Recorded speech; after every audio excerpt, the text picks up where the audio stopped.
Y una tradición de fin de año que se niega a desaparecer allá en el barrio de Santo Domingo, pues Saray Mariscal nos va a platicar de ella y de qué se trata. Vamos a verlo.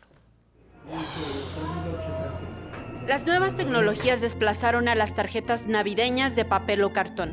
Desde hace algunos años, la mayoría de las imprentas dejaron de fabricarlas paulatinamente y hoy solamente algunas empresas mantienen la tradición. Cada año lo hemos sacado toda la vida. Nunca hemos dejado de sacar tarjeta navideña cada año. Es la única casa que conservamos la tradición. Las presentaciones varían, desde un tamaño mini que tiene un costo de 160 pesos el ciento, la mediana 230 pesos el ciento o la grande 460 el ciento.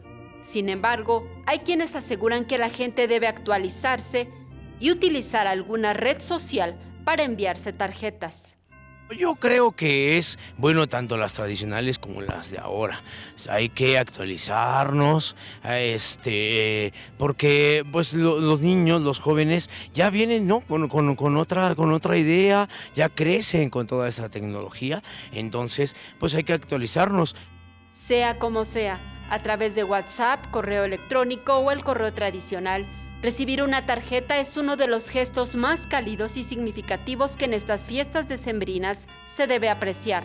En las imágenes, Joel Arias, Saray Mariscal, 21 Noticias.